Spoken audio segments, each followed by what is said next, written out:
ആ സ്വർഗത്തിലെ ഏറ്റവും വലിയ ബെനിഫിറ്റ് എന്താണ്? സ്വർഗത്തിൽ ഒരു മനുഷ്യന് കിട്ടുന്ന ഏറ്റവും വലിയ ബെനിഫിറ്റ് എന്താണ്? അവിടെ കിട്ടുന്ന വെള്ളമാണോ? അല്ല. അവിടെ കിട്ടുന്ന ഭക്ഷണമാണോ? അല്ല. അവിടെയുള്ള ഭാര്യയാണോ? അല്ല. അവിടെയുള്ള ഭർത്താവാണോ? അല്ല. അവിടെയുള്ള കുടുംബങ്ങളാണോ? അല്ല. അക്രമം ചിന്തയില്ലാത്ത കൂട്ടുകാരാണോ? അല്ല. അസൂയില്ലാത്ത സഹചാരികളാണോ? അല്ല. അതൊക്കെ അതിന്റെ ഒരു പ്രത്യേകതയാണ്. മറ്റൊന്നാണ് അതിനേക്കാളൊക്കെ ഏറ്റവും വലിയ പ്രത്യേകത എന്താണ് എന്നറിയോ? സ്വർഗത്തിലെ പതേ പറഞ്ഞു തീർക്കാൻ കഴിയാത്ത ബഹുമാനം അതെന്താണെന്നറിയോ?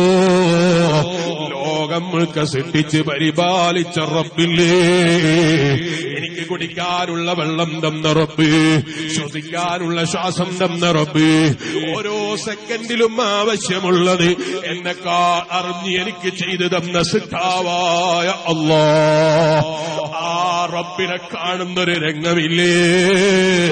അല്ലാഹുവിന്റെ ഹബീബ് നബി മുഹമ്മദുർ റസൂലുള്ളാഹി സല്ലല്ലാഹു അലൈഹി വസല്ലമ തങ്ങൾ പറയുന്നു, 14 രാവിൽ ഉദിച്ച ചന്ദ്രനില്ലേ, ആ ചന്ദ്രനെ കാണാൻ നിങ്ങളാരും അടിപിടി കൂടേണ്ടി വന്നിട്ടില്ല, തിരക്ക് കൂടേണ്ടി വന്നിട്ടില്ല, അതിന്റെ പേരിൽ തർക്കിക്കേണ്ടി വന്നിട്ടില്ല. എല്ലാരും സന്തോഷത്തോടെ നോക്കിക്കണ്ട് ആസ്വദിച്ചില്ലേ?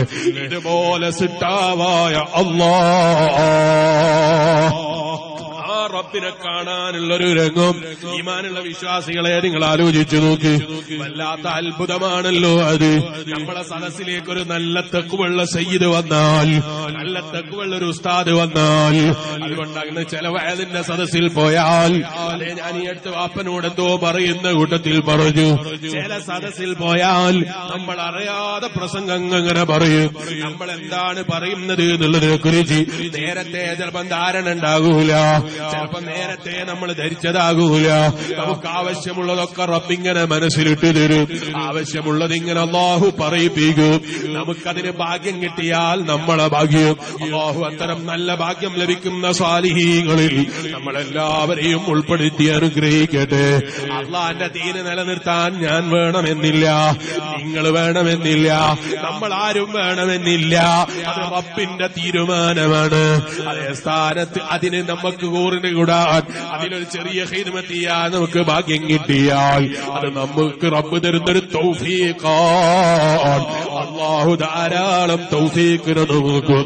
നമ്മളെ ഉസ്താദുമാർക്കും ചേട്ടാനുജന്മാർക്കും അപ്പമാരും ഉമ്മമാരും നമ്മളെ ഇഷ്ടപ്പെടുന്ന സർവ്വ മുഅ്മിനീങ്ങൾക്കും ധാരാളം തൗഫീഖ് തരട്ടെ.